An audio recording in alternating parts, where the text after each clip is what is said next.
സ്പോൺസർമാരുമായി പ്രതിപക്ഷ നേതാവും ഉപനേതാവുമായി ഞാനും മുഖ്യമന്ത്രിയും ചർച്ച നടത്തിയത് മുതൽ എല്ലാ കക്ഷി നേതാക്കളുമായിട്ടും സർവകക്ഷി ആളുകളുമായിട്ടും സ്പോൺസർമാരുമായിട്ടും നിശ്ചയിച്ചു.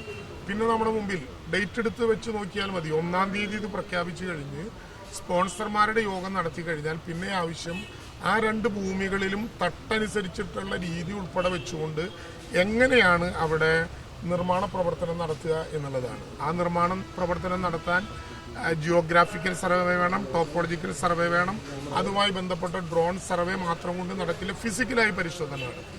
ആ പരിശോധന നടത്തി ഓരോ ഇടത്തും നിർമ്മിക്കാൻ പറ്റുന്ന വീടുകളുടെ എണ്ണം ഫൈനലൈസ് ചെയ്തു. ഇനി നമ്മുടെ മുമ്പിൽ നിൽക്കുന്നത് 2 കാര്യമാണ് അവിടെയുള്ളത്. ഭൂമി ഏറ്റെടുത്തുകൊണ്ടുള്ള പണം കൊടുക്കുക, 2 അവിടെ നിർമ്മാണ പ്രവർത്തനങ്ങൾ ഔപചാരികമായി ആരംഭിക്കുക. ഈ 2 പണി മാത്രമേ നമ്മുടെ മുമ്പിലുള്ളൂ. അതിന് ദുരന്തബാധിതരാരൊക്കെ എന്ന് നിശ്ചയിക്കണം. 1-ാമത്തെ ലിസ്റ്റ് പുറത്തിറക്കി 242 പേർ. ആദ്യത്തെ ലിസ്റ്റ് വന്നു. അതിൽ നിങ്ങളെല്ലാം പറഞ്ഞതുപോലെയുള്ള തെറ്റുകളുണ്ടായിരുന്നു. അത് മാറ്റി ജില്ലാ കളക്ടറും ജില്ലാ പഞ്ചായത്ത് പ്രസിഡന്റും അംഗങ്ങളായിട്ടുള്ള സ്റ്റാറ്റ്യൂട്ടറി ബോഡി DDMA 242 പേരുടെ ആദ്യ ഫേസ് ലിസ്റ്റ് പുറത്തിറക്കി. ഒരു പരാതിയും ഇതുവരെ സർക്കാരിന് അതിന് പുറത്ത് ലഭിച്ചിട്ടില്ല. 2-ാമത്തെ ലിസ്റ്റ് ജോൺ മത്തായിയുടെ നേതൃത്വത്തിലുള്ള സംഘം തന്നെ വീണ്ടും വന്ന് പരിശോധിച്ചു. വരവരയ്ക്കണമെന്ന് നിശ്ചയിച്ചു. വരവരച്ചു. അതിനകത്തുള്ള ആളുകളെ 82 പേരുകളുടെ പേരും ലിസ്റ്റും DDMA അംഗീകരിച്ചു. അതിപ്പോ ഇന്ന് വേണമെങ്കിൽ ഇന്ന് പുറത്തിറക്കാൻ കഴിയുന്ന വിധത്തിൽ നമ്മുടെ കയ്യിൽ ലഭ്യമാണ്. ഇനി ഐസൊലേറ്റഡ് ആയ ആളുകൾ, ഐസൊലേഷൻ സാധാരണ നിലയിൽ നിശ്ചയിക്കുമ്പോൾ എങ്ങനെയാണ് ഐസൊലേഷൻ ഉണ്ടാവുക? അവിടേക്ക് പോകാൻ പറ്റുന്ന സാഹചര്യം ഇല്ലാതിരിക്കുക. ആ സാഹചര്യം പുതിയതായി വന്ന ലോണുകൾ ഉൾപ്പെടെ വെച്ചുകൊണ്ട് നമുക്ക് നിർമ്മിക്കാവുന്ന ഭൗതിക സാഹചര്യങ്ങളുടെ കണക്കുകൂടി പരിശോധിച്ചാൽ ഐസൊലേഷൻ കംപ്ലീറ്റ് ആകും. ആ ലിസ്റ്റും പ്രസിദ്ധീകരിക്കും. ഒരു ദുരന്തബാധിതനെയും ഒഴിവാക്കില്ല. ആർക്കും തങ്ങൾ ഒഴിവാക്കപ്പെട്ടു എന്ന് കണ്ടാൽ സർക്കാരിന് പരാതി തരാം. കൃത്യ ദിവസം അനുസരിച്ചാണ് കാര്യങ്ങൾ പോകുന്നത്. ഒക്ടോബർ 4-ാം തീയതി തത്വത്തിൽ ഭൂമി ഏറ്റെടുക്കാൻ നിശ്ചയിച്ചു. അതിന്റെ കേസ് ഡിസംബർ 27-ന് തീർന്നു. സർക്കാരിനോട്ട് ഏറ്റെടുത്തോളാൻ പറഞ്ഞ മുറയ്ക്ക് തന്നെ 1-ാം തീയതി നടപടിക്രമങ്ങൾ പൂർത്തീകരിച്ചു. ഭൂമി ഏറ്റെടുക്കാനുള്ള തുക നിശ്ചയിച്ചു. അവിടുത്തെ പഠനം നടത്തി കഴിഞ്ഞു. നമുക്ക് ഏറ്റവും അടുത്ത ദിവസങ്ങളിൽ തറക്കല്ലിട്ട് നിർമ്മാണം തുടങ്ങാൻ കഴിയുന്ന വിധത്തിൽ സജ്ജമാണ് കാര്യങ്ങൾ. എവിടെയാണ് എന്താണ് പരാതി എന്ന് നമുക്കറിയുന്നില്ല. ഏതെങ്കിലും വിധത്തിലുള്ള ആളുകളോട് രാഷ്ട്രീയപരമായോ സംഘടനാപരമായിട്ടോ ഒരു യുദ്ധത്തിനും ഗവൺമെന്റ് ഇല്ല. അങ്ങനെ ഒരു തർക്കവും ആളുകളുമായിട്ട് നമുക്കില്ല. അവർക്ക് എന്താണോ പരാതി നമ്മുടെ മുമ്പിൽ വന്നാൽ ആ പരാതിക്ക് പൂർണ്ണമായും പരാതി പരിഹരിക്കാനുള്ള എല്ലാ സംവിധാനങ്ങളും ചെയ്യും. നയപ്രഖ്യാപന പ്രസംഗത്തിൽ ഗവർണർ പറഞ്ഞ വാക്കിൽ നിന്ന് ഒരു വരി പോലും നമ്മൾ മാറുന്നില്ല. ഈ സാമ്പത്തിക വർഷം ദുരന്തബാധിതരായ മുഴുവൻ ആളുകൾക്കും ആരു സഹായം കനിഞ്ഞു നൽകിയില്ലെങ്കിലും ഏത് കേന്ദ്രത്തിൽ നിന്ന് പിൻബലം ഉണ്ടായില്ലെങ്കിലും പൂർണ്ണമായി ദുരന്തബാധിതരായി തീരുമാനിക്കപ്പെടുന്നവർക്ക് വീട് നിർമ്മിച്ചു നൽകും. അതുവരെ ആ വീടുകളിലേക്ക് പോകാൻ പറ്റാത്ത ആളുകൾക്ക് കൃത്യമായ വിധത്തിലുള്ള വാടക നൽകും.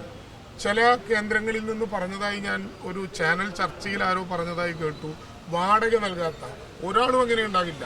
വാടക നൽകാത്ത ആരെങ്കിലും ഒരാളുടെ പേര് ഇവിടെ പറഞ്ഞാൽ ഈ മിനിറ്റിൽ അവരുടെ കയ്യിൽ വാടക എത്തും. അങ്ങനെയുള്ള ഒരാളുമില്ല എന്ന് പല വിധത്തിലുള്ള മാധ്യമ വിചാരണയ്ക്ക് വിധേയമായി നമ്മൾ പരിശോധിച്ചാണ്. അങ്ങനെ ചിലതുണ്ടായിരുന്നു ആദ്യത്തെ ഓഗസ്റ്റ് മാസത്തിൽ, സെപ്റ്റംബർ മാസത്തിൽ. അതെല്ലാം പൂർത്തീകരിച്ചു. അപ്പം അതുകൊണ്ട് സർക്കാരിന്റെ മുമ്പിൽ പ്രത്യേകമായ ഏതെങ്കിലും വൈകലിന്റെ പ്രശ്നമില്ല. ദുരന്തബാധിതരായിട്ടുള്ള ആളുകളുടെ മനോനില ഏതെങ്കിലും വിധത്തിലുള്ള ഒരു താല്പര്യങ്ങൾക്ക് വേണ്ടി ഉപയോഗപ്പെടുത്താൻ ആരും ശ്രമിക്കരുത്. സർക്കാരിന്റെ മുമ്പിൽ ഏതെങ്കിലും പരാതി വന്നാൽ മണിക്കൂറുകൾക്കകം, ദിവസങ്ങളല്ല ഞാൻ പറയുന്നത്, മണിക്കൂറുകൾക്കകം ആ പരാതി പരിഹരിക്കും. അതുമായി ബന്ധപ്പെട്ട കാര്യങ്ങൾ ചെയ്യുകയും ചെയ്യും. ഇവിടെ നേരത്തെ ഒരു മാധ്യമപ്രവർത്തകൻ ചോദിച്ച ചോദ്യം, അവർ വിചാരിച്ചത്ര വീടുകൾ ഉണ്ടാകുന്നില്ല എന്ന പരാതിയുണ്ട്.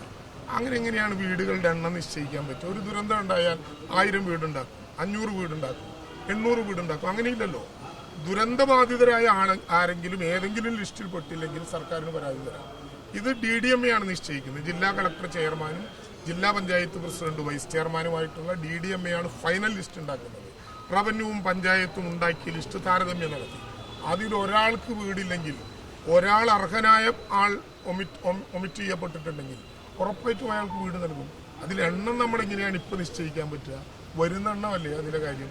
ഏതെങ്കിലും ഫേസിൽ ആരെങ്കിലും ഉൾപ്പെട്ടില്ലെങ്കിൽ നേരത്തെ എന്തെല്ലാം ആരോപണങ്ങളും എന്തെല്ലാം പരാതികളുമായി ആളുകൾ വിടുന്നു. ഒന്നാമത്തെ ഫേസ്, രണ്ടാമത്തെ ഫേസ്, രണ്ടായിട്ടുണ്ടാക്കുക. ഞാൻ ഉറപ്പിച്ച് പറഞ്ഞല്ലോ, 2 ഫേസ് ആയിട്ടുണ്ടാകുന്നത് 2 നിലവാരത്തിലുള്ള ഗവൺമെന്റ് ഉത്തരവുകളായിട്ടാണ്. 2 ഫേസിനും ഒരുമിച്ചാണ് വീടുണ്ടാക്കി കൊടുക്കുക. ഒരു പ്രയാസവും ഉണ്ടാകില്ല. 5 സെന്റ് ഭൂമി എൽസ്റ്റോണിൽ കൊടുക്കുക എന്ന് നേരത്തെ പറഞ്ഞത് ലഭ്യതയുടെ അടിസ്ഥാനത്തിലാണ്. അത് കൂട്ടിക്കൊടുക്കാൻ ഒരു പ്രയാസമില്ല. എത്ര വീടുകൾ ഒരു പ്ലോട്ടിൽ ഉണ്ടാക്കാൻ പറ്റും എന്നുള്ളതിന്റെ സാങ്കേതികമായ കണക്കെടുത്ത് സർക്കാരിന് ചെയ്യാൻ കഴിയുന്ന കാര്യങ്ങൾ എന്തൊക്കെയാണോ അതെല്ലാം ചെയ്യുന്ന സമീപനം ഉണ്ടാകും. പോസിറ്റീവാണ് ഗവൺമെന്റ്. പാവപ്പെട്ട ദുരന്തബാധിതരോട് സ്നേഹം മാത്രമാണ് നമുക്കുള്ളത്. അവരെ ഞങ്ങൾ ചേർത്ത് പിടിക്കുകയാണ്. ഒരു പരാതിയും ഒരു പ്രയാസവും ഉണ്ടാക്കാത്ത വിധത്തിൽ അത് പൂർത്തീകരിക്കും.